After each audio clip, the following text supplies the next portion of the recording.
Hello students, welcome to my YouTube channel iconic maths. हमने correlation and regression ये topic start किया था, जिसमें से half of the topic that is correlation is completed. उसमें हम लोगों ने दो तीन चीज़ें सीखा था, जिसमें कोरिलेशन कोएफिशिएंट्स फाइंड करना हम लोगों ने देखा था।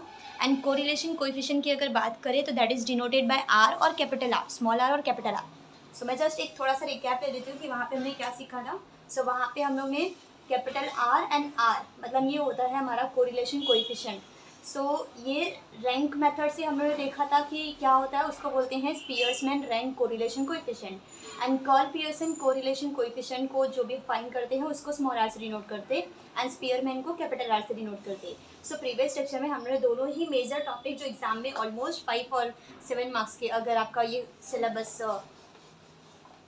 बीकॉम में है या फिर कहीं और पे है तो वो 7 मार्क्स का क्वेश्चन आता है। Otherwise BSc IT CS and अगर बीसीए में है अगर ये टॉपिक तो ये 5 मार्क्स का एग्जाम में क्वेश्चन आता है।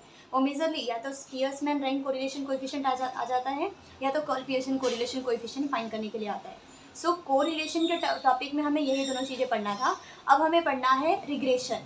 नाउ रिग्रेशन की बात करें तो रिग्रेशन इक्वेशन हम सबसे पहले देखेंगे ये होता क्या है। सो रिग्रेशन इक्वेशन ये जो नाम दिया गया है ये इसलिए बस हमें दिया गया है कि यहाँ पे हम लोग क्या करते हैं, दो इक्वेशंस फ्रेम करते हैं। अब दो इक्वेशन एग्जाम में मे बी फाइंड करने के लिए बोला जा सकता है regression equation of y on x, या फिर सेकेंडली बोला जाएगा regression equation of x on y। सो ये जो इक्वेशंस मतलब इन शॉर्ट हम लोग यहाँ पे करते क्या है, यहाँ पे हम लोग जैसे दो वेरिएबल्स की बात कर रहे हैं। मैंने पहले ही बोला था इस चैप्टर में हम लोग हमेशा ही दो वेरिएबल्स को ही कंसीडर करेंगे। जो हमने कोरिलेशन कोएफिशिएंट फाइंड किया था वो भी दो वेरिएबल्स के बीच में क्या रिलेशन है वो कोएफिशिएंट फाइंड किए थे। रिग्रेशन इक्वेशंस भी सेम वही करना है हमें कि दो वेरिएबल रहेगा x एंड y, ये दोनों वेरिएबल के बीच में कौन सा इक्वेशन फ्रेम कर सकते हैं वो हम यहाँ पे देखेंगे। सो फर्स्ट इक्वेशन जो होता है हमारा that is your equation of y on x और सेकेंड होगा हमारा equation of x on y।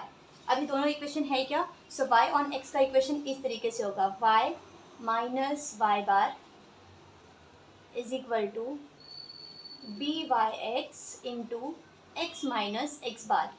मैं आपको बताती हूँ ये सब क्या है। So x bar and Y bar this are the means of the x and y data, मतलब एक्स जो डेटा दिया रहेगा उसका मीन जो होगा वो एक्स बार होगा, वाई डेटा जो दिया रहेगा उसका जो मीन होगा वो वाई बार होगा, राइट। एंड ये बी वाई ऑफ एक्स क्या है, सो ये हम लोग यहाँ पे कैलकुलेट करेंगे। सो y ऑन x का अगर इक्वेशन आया तो कैसा होगा y ऑन x, तो लेफ्ट हैंड साइड में y रहेगा और राइट हैंड साइड में हमारे पास x का वेरिएबल रहेगा। और जो वेरिएबल यहाँ पे हम लोग b का लिखने वाले इसमें भी पहले y आएगा फिर x आएगा, बिकॉज इक्वेशन कौन सा है y ऑन x का है। सेम वही अगर इक्वेशन x ऑन y का आएगा तो उस टाइम पे हम लोग को क्या हो जाएगा equation x minus x bar is equal to B x Y और यहाँ पे होगा y minus Y bar. So this is capital Y minus Y bar. तो इस तरीके से हमारे पास दो इक्वेशन फ्रेम हो जाते हैं। ये x ऑन y है इसलिए यहाँ पे लेफ्ट हैंड साइड में x, राइट हैंड साइड में y, और यहाँ पे जो वेरिएबल भी देंगे x ऑन y, तो पहले x आएगा फिर y आएगा। सो इस तरीके से हमारे पास दो इक्वेशन आ जाते हैं। अब ये दोनों इक्वेशन को हमने बना दिया। एग्जाम में मेजरली हमें यही दोनों इक्वेशन फाइंड करने के लिए बोला जाता है। या तो बोला जाएगा y ऑन x फाइंड कीजिए या तो x ऑन y फाइंड कीजिए, या फिर अगर कुछ भी स्पेसिफाई नहीं किया है सो आप दोनों में से कौन सा भी एक कैलकुलेट कर सकते हैं। बस वहाँ पे लिखना पड़ेगा this is the equation of y on x का, राइट। सो हमें करना क्या है, हमें बेसिकली देखना है कि इक्वेशंस को कैसे सॉल्व करना है। बट इस इक्वेशन को सॉल्व करने के लिए हमारे पास तीन डेटा चाहिए होता है। एक तो x बार का मीन, एक दूसरा y बार का मीन, जो कि हमें नॉर्मल डेटा से मिल जाएगा बिकॉज हमारे पास जो डेटा गिवन होगा उसमें x का डेटा एंड y का डेटा, ऐसा दो डेटा हमें वैल्यूज़ दिया रहेगा। सो इसका मीन फाइंड कर लेंगे तो x बार मिल जाएगा, इसका मीन फाइंड करेंगे तो y बार मिल जाएगा। अब रही बात ये जो b x y and b Y x है ये कैसे फाइंड करेंगे। सो यहाँ पे वही चीज़ें हमें देखना है, मेन चीज़ कि कैसे b x y and b Y x find करने वाले हैं। सो इसका मैं आपको फॉर्मूला बता देती हूँ कि ये क्या है हमारे पास। B Y X is nothing but this is a formula. यहाँ पे आएगा हमारे पास covariance of x comma Y upon standard deviation ये ऑफ एक्स का स्क्वायर। सेम वैसे ही यहाँ पे क्या हो जाएगा B x Y is equal to covariance of x comma Y and यहाँ पे नीचे आ जाएगा स्टैंडर्ड डेविएशन ऑफ, यहाँ पे हमारे पास y y का स्टैंडर्ड डिवीजन का स्क्वायर करना है, ठीक है। सो हम लोग यहाँ पे करने वाले क्या है, ये बी वाई एक्स का फॉर्मूला ये होता है, बी एक्स वाई का फॉर्मूला ये होता है। अब रही बात, अब ये फाइंड करने के लिए ये दोनों डिटेल्स पता होना चाहिए। सो अब ये कैसे फाइंड करेंगे, सो हमने ऑलरेडी सीखा है, जब हम कोरिलेशन कैलकुलेट कर रहे थे ना, तो वहाँ पे covariance of x comma Y क्या होता है ये हमने ऑलरेडी देख रखा है। So this is nothing but summation of x I Y I upon N minus x bar into Y bar, ये होता है। सेम वैसे ही सिग्मा एक्स क्या होता है हमारे पास, या फिर सिग्मा एक्स का स्क्वायर क्या होता है, so this is nothing but summation of x आई का square upon N minus x bar the whole square, and sigma Y का स्क्वायर क्या हो जाएगा, समेशन ऑफ वाई आई का square upon N minus Y bar the whole square. So ये हमारे पास ये तीनों डेटा मैंने आपको कैलकुलेट करके बता दिया कि कैसे covariance of x comma Y निकालेंगे। तो this is summation of x I Y I upon N, X bar और वाई बार ये क्या होता है, एक्स एंड वाई का दोनों का मीन होता है, राइट। सेम वैसे ही यहाँ पे भी एक्स बार दिया है, यहाँ पे भी वाई बार दिया है, और यहाँ पे summation of x i square, यहाँ पे summation of Y i square. तो ये डेटा एंड ये डेटा, ये तीनों चीज़ जब हमारे पास टेबल दिया रहेगा, उस टेबल से हम लोग वहाँ पे कैलकुलेट करेंगे कि किस तरीके से ये फाइंड करना है, ये फाइंड करना है और ये फाइंड करना है। एक बार जैसे ही हमने ये तीनों चीज़ें कैलकुलेट किया, सो वैल्यू सब्स्टिट्यूट यहाँ पे करेंगे, तो covariance, standard deviation of x का square, standard deviation of y का स्क्वायर, ये हमें मिल जाएगा। ये वैल्यू सब्स्टिट्यूट करेंगे तो b Y x and b x y मिल जाएगा, और ये वैल्यू फाइनली लास्ट इक्वेशन में अगर पुट कर देंगे तो 2 मिनट में सॉल्व करने पे हमें आंसर मिल जाएगा। सो ये तो हम लोग का हो गया फॉर्मूले का एक्सप्लेनेशन। अब हम लोग यहाँ पे एक क्वेश्चन लेंगे जिससे कि आपको समझ में आ जाएगा कि एक्चुअली एग्जाम में क्वेश्चन जब आता है तो उसको हम कैसे सॉल्व करने वाले हैं। और स्टूडेंट्स, आपको इस जो भी मैं टॉपिक यहाँ पे पढ़ा रही हूँ, इसका नोट्स भी आपको यहाँ पे डिस्क्रिप्शन में जो लिंक दूंगी वहाँ पे आप नोट्स भी वहाँ पे रेफर कर सकते हैं। सो कोई ज़रूरत नहीं है, अगर आपको नहीं लिखना है तो आप मे बी मेरे जो नोट्स है उसको भी रेफर कर सकते हैं, मैंने ऑलरेडी दिया है, वहाँ से आप प्रिंट निकाल लीजिए या फिर लिख लीजिए, एज योर विश। सो हम लोग यहाँ पे देखते हैं कि कैसे यहाँ पे क्वेश्चन सॉल्व करना है। सो हमारे पास एक मतलब मैं यहाँ पे एक क्वेश्चन ले देती हूँ आप लोग को। Find the lines of regression for the following data. कभी कभी ऐसा होता है ना कि क्वेश्चन में या तो फाइंड करने के लिए बोला जाता है या फिर फिट करने के लिए, फिट ये वर्ड भी यूज़ किया जाता है कि fit the regression lines for the following data. मैं यहाँ पे चाहिए तो लिख देती हूँ। सो इसके अंदर हमारे पास question number 1, fit the regression equation for the following data।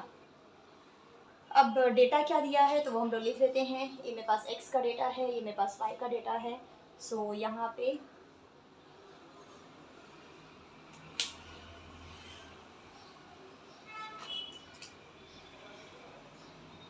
x का क्या डेटा दिया हुआ है हम लोग को, 2, 3, 5, 7, 9, 10, 5, 7, 9, 10।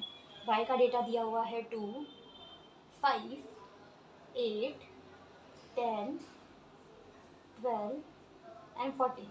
ये हमारे पास y का डेटा दिया है, x का डेटा दिया है।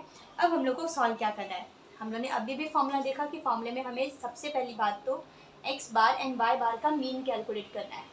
सो मीन के लिए हम लोग ध्यान दें तो यहाँ पे n का वैल्यू कितना होगा। सो 1, 2, 3, 4, 5, 6, दोनों में ही 6 डेटा दिया हुआ है। सो n का वैल्यू कितना होने वाला है 6। इसका समेशन, सो x का ये पूरे का समेशन अगर देखेंगे तो दिस इज 36 आएगा। इसका समेशन देखेंगे तो इसको आप लोग ऐड कर लीजिए, यहाँ पे समेशन आ जाएगा 51। अब हमें क्या फाइंड करना है, ये मैंने क्यों फाइंड किया, बिकॉज मुझे पता है कि जो x बार होता है वो क्या होता है, summation of x i upon n. So summation of x i मतलब ये, this is your x i, यहाँ पे y i. So summation of x i is nothing but 36 upon 6 which is nothing but 6। Same वैसे ही Y आई का निकालना है। So यहाँ पे y bar is equal to क्या हो जाएगा, summation of Y I upon n, ये कितना हो जाएगा 51 अपॉन 6, एंड 51 अपॉन 6 अगर आप कैलकुलेट कर लेंगे तो यहाँ पे आंसर आ जाएगा 8.5। सो इस तरीके से हमने x बार एंड y बार ये दोनों चीज़ें हमने यहाँ पे कैलकुलेट कर लिया है। अब इसके बाद हमें करना क्या है, x बार निकालिए, y बार निकालिए, अब हमें जाना है बी एक्स वाई और बी वाई एक्स निकालना है, right. So b x y and b Y x कैसे फाइंड करने वाले हम लोग, तो यहाँ पे वो सब चीज़ों को कैलकुलेट करने के लिए सबसे पहले हमें एक्स आई का स्क्वायर फाइंड करना है, उसके बाद वाई आई का स्क्वायर फाइंड करेंगे, उसके बाद x i into y i find करेंगे। ये डिटेल्स कैलकुलेट करना इसलिए ज़रूरी है बिकॉज हमारे पास जो फाइनल आंसर है उसके अंदर ये सारे समीशन पूछा गया है।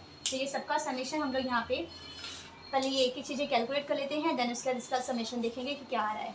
सो एक्स आई का स्क्वायर अगर हम लोग निकालें, सो यहाँ पे 2 का स्क्वायर 4, 3 का स्क्वायर 9, दिस इज 25, ये हो जाएगा 49, ये हो जाएगा 81 और ये हो जाएगा 100।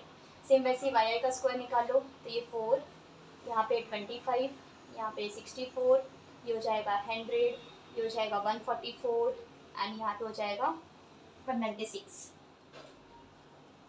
ये हो गया। Then x i into y आई निकालना है। So x i into y आई मतलब दिस इंटू दिस करना है, तो दिस इज 4, 50, 40, 70, 108, यहाँ पे दिस इज 108 एंड यहाँ पे ये 140। अब हमें क्या कैलकुलेट करना है, हमें पूरे तीनों चीज़ों का टोटल निकालना है। सो टोटल कैलकुलेट कर लेते क्या है, एक्स आई का स्क्वायर, इसका अगर हम लोग टोटल करेंगे तो यहाँ पे आ जाएगा हमारे पास 268। वाई आई का स्क्वायर अगर आप टोटल कर लो तो यहाँ पे आएगा हमारे पास 533 and x i into y आई का अगर टोटल अगर आप करेंगे तो दिस आएगा 381। सो इस तरीके से हमारे पास ये समीशन समीशन आ चुका है। अब हम लोग क्या करने वाले हैं, यहाँ पे b x y b Y x निकालने के लिए हमारे पास सबसे पहले हमें फाइंड करना है सिग्मा एक्स का स्क्वायर, जिसका फॉर्मूला होता है समीशन ऑफ एक्स आई का square upon N minus x bar the whole square. So यहाँ पे क्या हो जाएगा, समीशन ऑफ एक्स आई का स्क्वायर कितना है 268, तो 268 अपॉन एन कितना है 6 माइनस एक्स बार कितना आया 6 का स्क्वायर, तो 6 का square 36।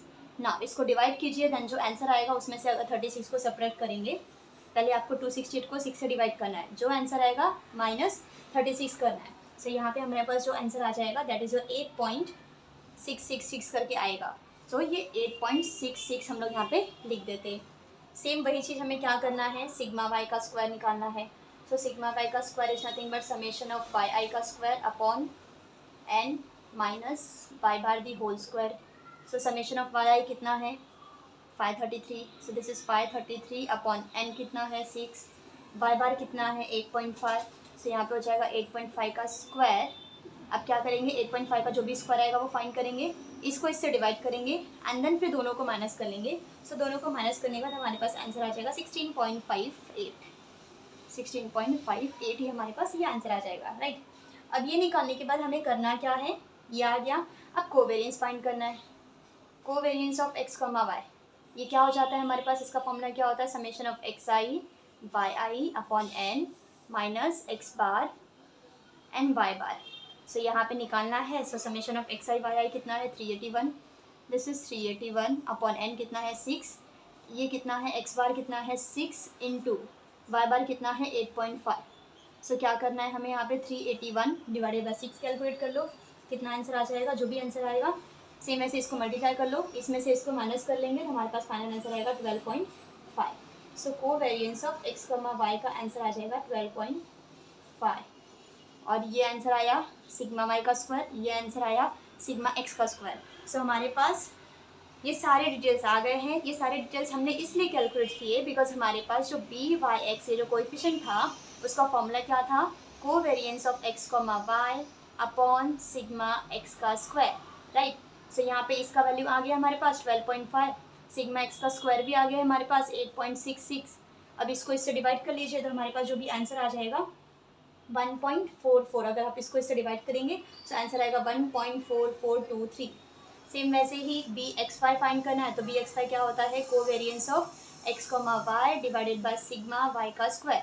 So covariance of x comma y कितना आया है 12.5, सिग्मा वाई का स्क्वायर कितना है 16.58। सो इसको अगर इससे डिवाइड कर लेंगे तो आंसर आ जाएगा, दिस इज 12, आंसर आएगा 0.7539।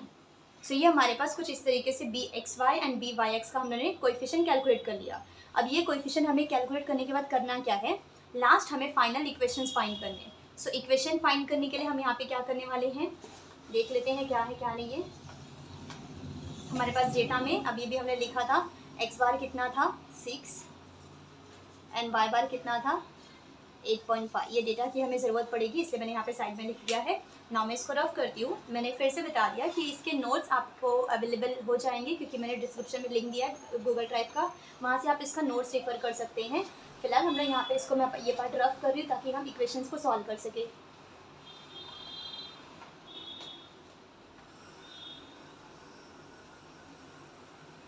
अब हम लोग यहाँ पे इक्वेशंस को सॉल्व कर लेते हैं कि यहाँ पे फर्स्ट हम लोग क्या फाइंड करेंगे, equation of y on x। Question में कुछ भी नहीं बोला था कि x एंड y निकालना है या फिर y एंड x निकालना है, बट फिर भी मैं आपको पूरा दोनों ही चीज़ें कैलकुलेट करके बता दे रही हूँ कि कैसे y ऑन x निकालेंगे और कैसे x ऑन y फाइंड करने वाले। This is covariance. अब हम लोग यहाँ पे देखते हैं क्या करना है। Regression equation of y on x। तो first equation y on x का क्या हो जाएगा, इक्वेशन हमारे पास y minus Y bar is equal to B Y x minus x bar. So y का वैल्यू नहीं पता हमें, ये हमारे पास इक्वेशन है ना, तो इक्वेशन तो x एंड y के टर्म्स में होना चाहिए, इसलिए हमने क्या किया, y ऐसे रखा। y बार कितना है 8.5, so this is 8.5 is equal to B Y x कितना आया 1.4423। उसके बाद x को सेम ऐसे ही रखना है, x बार कितना है 6। ना अब करना क्या है, इस पूरे वैल्यूज को यहाँ पे मल्टीप्लाई कर दो तो 1.4423x माइनस इसका अगर इसमें 1.4423 को अगर आप इसमें मल्टीप्लाई करेंगे, मैं चाहिए तो आप ये 23 को निगलेक्ट भी कर सकते हैं क्योंकि काफ़ी बड़ा वैल्यू आ रहा है। सो इट्स ओके, आप इसको हटा सकते हैं।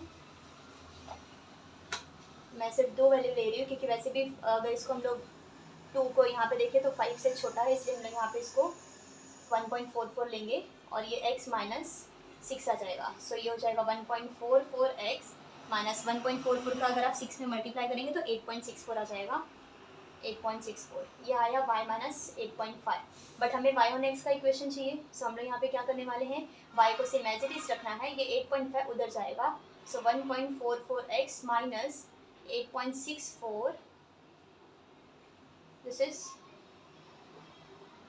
8.64 और ये यहाँ पे जाएगा तो प्लस हो जाएगा 8.5। सो नेक्स्ट स्टेप में 1.44x, ये एक माइनस में है एक प्लस में है, तो आंसर क्या होगा, सब्ट्रैक्ट हो जाएगा और सब्ट्रैक्ट होगा तो हमारे पास क्या वैल्यू आ जाएगा, बिगर नंबर ये है, सो माइनस करके हमारे पास आंसर आ जाएगा 0.14। सो this is your equation of y on x का इक्वेशन, जिसके अंदर हमारे पास जो इक्वेशन होता है वो कौन से फॉर्मेट होता है, y is equal to mx plus c के फॉर्मेट में होता है। आप देख सकते हैं यहाँ पे y है, यहाँ पे x के सामने जो वैल्यू है वो m का वैल्यू होगा और ये जो c होगा। फिर यार आपको इसकी ज़रूरत नहीं है, जस्ट मैंने आपको फॉर्मेट बताया कि कोई भी इक्वेशन कुछ इस तरीके से हम लोग यहाँ पे लिखेंगे, y का value then x and then उसका कॉन्स्टेंट नंबर।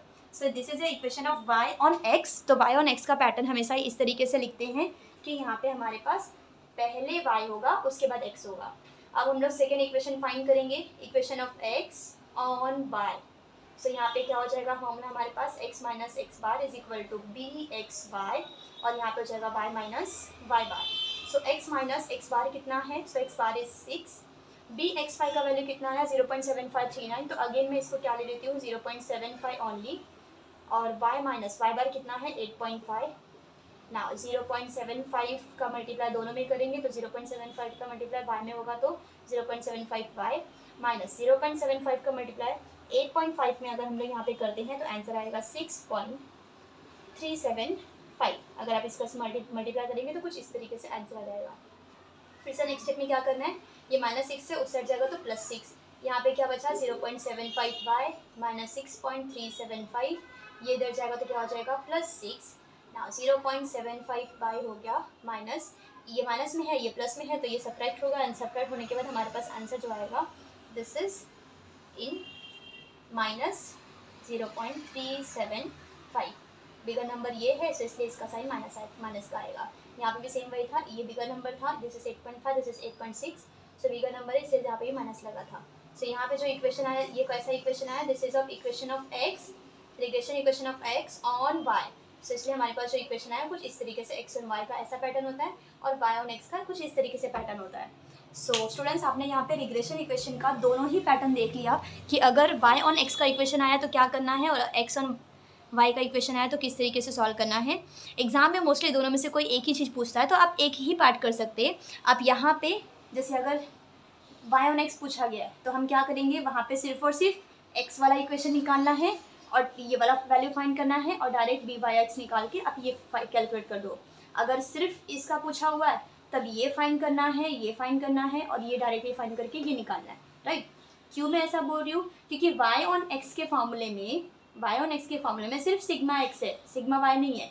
इसलिए जब y ऑन x पूछा तो ये नहीं निकालना है और जब x ऑन y पूछा तो ये नहीं निकालना है, इसके अलावा छोड़ के बाकी सब फाइंड करना है। सो एग्जाम में अगर इस तरीके का क्वेश्चन आता है तो अगेन BCA वाले को 5 मार्क्स का आता है, तो वहाँ पे आपको इजीली आप इस क्वेश्चन को सॉल्व कर सकते हैं। और इसके नोट्स मैंने आपको पहले ही बताया कि मैं डिस्क्रिप्शन में दे चुकी हूँ, तो आप वहाँ से भी देख सकते हैं कि क्या इसका नोट्स है, तो आपको ये चीज़ें बार बार लिखने की ज़रूरत नहीं है। सो यहाँ पे हमारा ये टॉपिक कंप्लीट हुआ। मतलब BCA की अगर मैं बात करूँ तो उसके अंदर हमने यहाँ पे 3 मेजर चैप्टर्स कंप्लीट किए हैं। First is your measures of central tendency, second is your measures of dispersion and third is your correlation and relation. ये 3 मेजर टॉपिक्स है स्टैटिस्टिक के, जो मोस्टली एग्जाम में बहुत ही बार इसके क्वेश्चंस पूछे जाते हैं। सो अगर आप इतने भी टॉपिक क्लियर करते तो फिर भी आपका स्टैटिस्टिक का मेजर सिलेबस और टॉपिक्स क्लियर हो जाता है, जिससे कि आप एग्जाम में ईजिली अच्छा स्कोर कर सकते हैं।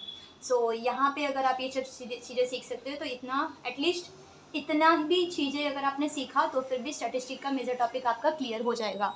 सो मिलते हैं नेक्स्ट वीडियो में नए चैप्टर के साथ, नए टॉपिक के साथ।